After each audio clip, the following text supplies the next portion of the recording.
Morning. আমার নাম রাজেশ দাস। আজকে আমার পিপিটি প্রেজেন্টেশনের টপিকটি হচ্ছে discuss how gender stereotypes, bias and inequalities are perpetuated through textbooks. Choose any textbooks and analyze it to find out gender issues.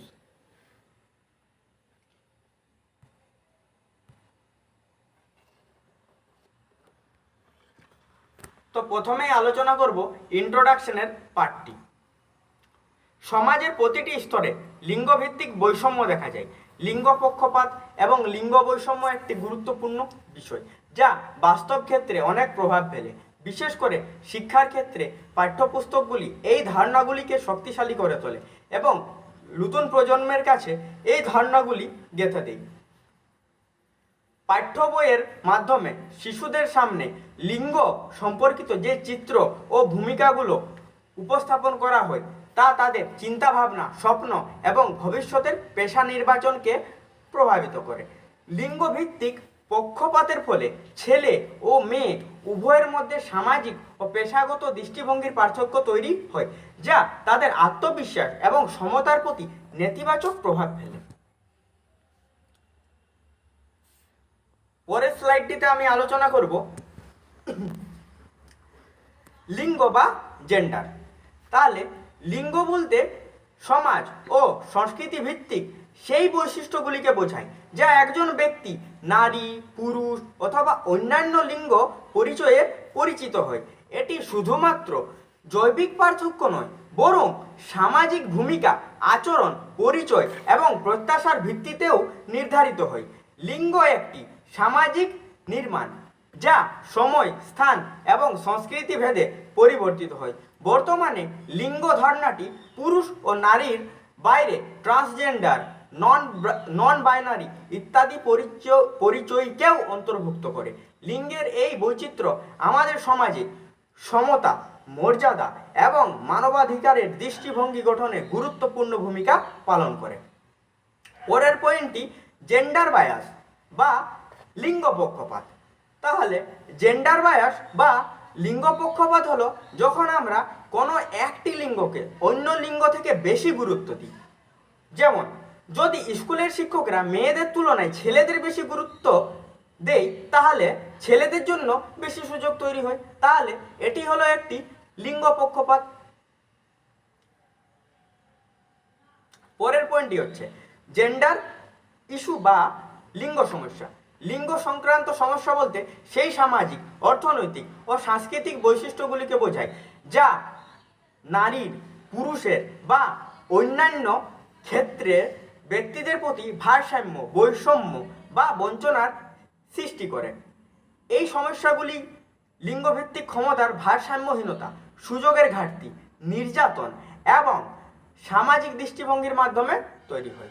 উদাহরণ হিসাবে আমি বলতে পারি, যেমন একটি মেয়েকে বলা হয় তুমি ছেলে না, বাইরের কাজ তোমার নয়, অথচ ছেলেকে সব দায়িত্ব দেওয়া হলো।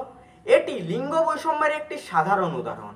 অন্যদিকে কর্মক্ষেত্রে একজন নারী পুরুষের সমান কাজ করেও কম বেতন পায়। এটি একটি গুরুতর লিঙ্গ সংক্রান্ত সমস্যা। পরের পয়েন্টটি হচ্ছে জেন্ডার স্টিরিওটাইপস বা লিঙ্গভিত্তিক ধাঁচ। তাহলে জেন্ডার স্টিরিওটাইপ হলো মানুষের মধ্যে একটি নির্দিষ্ট লিঙ্গ সম্পর্কিত প্রচলিত ধারণা। এই ধারণাগুলো আমাদের আচরণ এবং কাজের প্রতি ভুল প্রত্যাশা তৈরি করে। উদাহরণ হিসাবে বলতে পারি, যেমন প্রচলিত ধারণা অনুযায়ী অনেকেই মনে করেন যে নারীরা শুধুমাত্র ঘরের কাজ করতে পারে, তাই ছেলেরা বাইরের কাজ করার জন্য উপযুক্ত। পরের স্লাইডটিতে আমি আলোচনা করব জেন্ডার স্টিরিওটাইপ, জেন্ডার বায়াস এবং জেন্ডার ইনইকুয়ালিটি কিভাবে পাঠ্যপুস্তকের মাধ্যমে সমাজে টিকে থাকে এবং ছড়িয়ে পড়ে তা আমি এই স্লাইডটিতে আলোচনা করব। তাহলে প্রথম পয়েন্টটি হচ্ছে চিত্র ও ভূমিকার পক্ষপাত।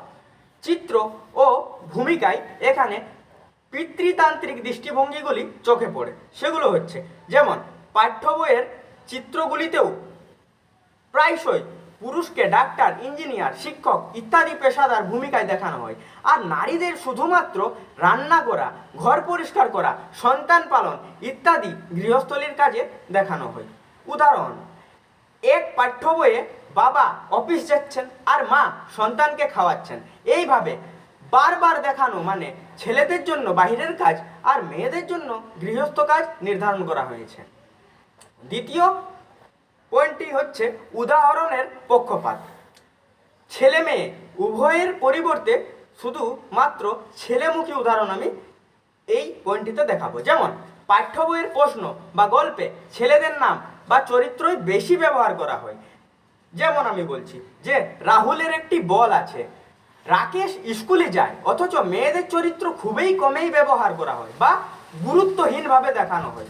উদাহরণ হিসাবে আমি দেখাবো, অঙ্ক বা বিজ্ঞানের সমস্যায় একজন ছেলে একটি কাজ করলো, এই রকম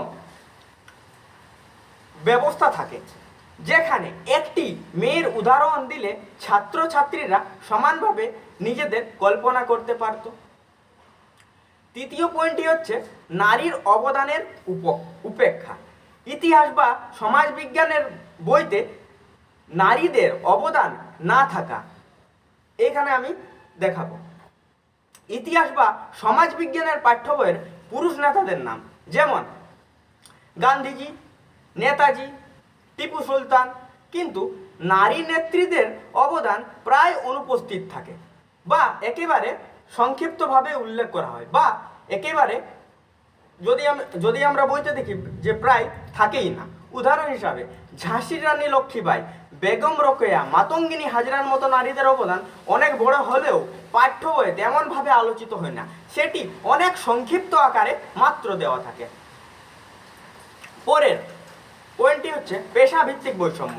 নারীদের পেশাগত ভূমিকায় অবমূল্যায়ন এখানে আমরা দেখব। যেমন পাঠ্য বইয়ের পেশাগুলোর বর্ণনায় পুরুষদের উচ্চ পদে দেখানো হয়, ডাক্তার, ইঞ্জিনিয়ার, বিজ্ঞানী ইত্যাদি নারীদের শিক্ষক, নার্স, গৃহিণী বা সাহায্যকর্মী হিসাবে সীমাবদ্ধ রাখা হয়। উদাহরণ, পেশা বিষয়ক অধ্যায়ে রাহুল বড় হয়ে ইঞ্জিনিয়ার হবে, অথচ সুপ্রিয়া বড় হয়ে নার্স হবে। এইভাবে বারবার দেখানো হলে ছেলে ও মেয়েদের পেশা নিয়ে ভাবনার ক্ষেত্রে সংকুচিত হয়ে পড়ে।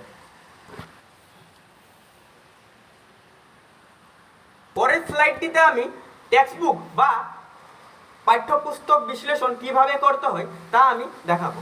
আমি এখানে পাঠ্যপুস্তক বিশ্লেষণ করার জন্য পঞ্চম শ্রেণীর বাংলা পুস্তকটি নিয়েছি, যার নাম হচ্ছে পাতাবাহার। এখানে আমি দুটি কবিতা এবং একটি ছোট গল্প নিয়ে মোট 3টি পড়ার বিশ্লেষণ করেছি। প্রথম কবিতাটি আমি আলোচনা করব। তাহলে এখানে আমার প্রথম কবিতাটি হচ্ছে দারোগা বাবু এবং হাবু। চিত্রটিতে দেখা যাচ্ছে কবিতাটিতে দুজন চরিত্রের কথোপকথনকে তুলে ধরা হয়েছে। এই প্রধান চরিত্র দুটি হলো দারোগা বাবু এবং হাবু। এখানে নারীদের কোনো কথা উল্লেখ করা হয়নি, অর্থাৎ এখানে পুরুষ প্রধান উপস্থিত বিদ্যমান। এই কবিতাটি নারী চরিত্রের অনুপস্থিতি এবং শুধুমাত্র পুরুষ প্রধান চরিত্রকেই উল্লেখ করা হয়েছে। এখানে শুধু পুরুষ চরিত্রের উপস্থিতি এবং নারী চরিত্রের অনুপস্থিতি থাকায় লিঙ্গ বৈচিত্র্য নেই।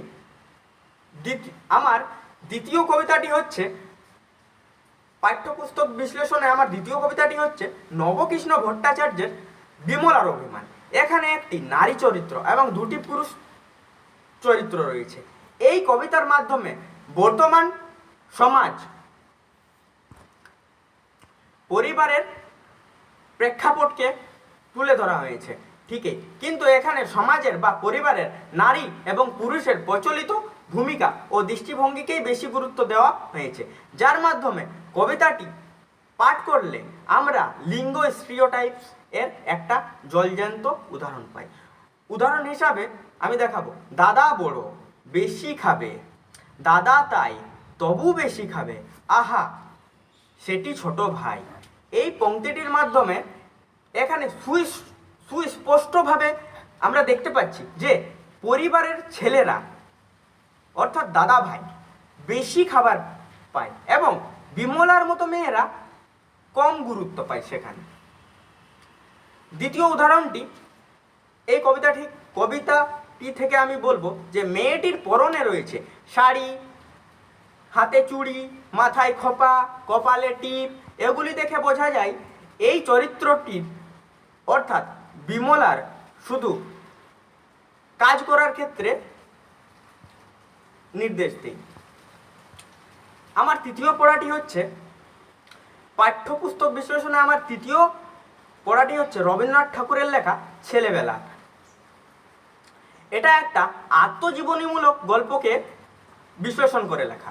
পুরো পাঠ্যাংশে কোনো নির্দিষ্ট লিঙ্গ ভিত্তিক রোল বা কাজকে শুধু ছেলে বা মেয়ের জন্য সংরক্ষিত করা হয়নি।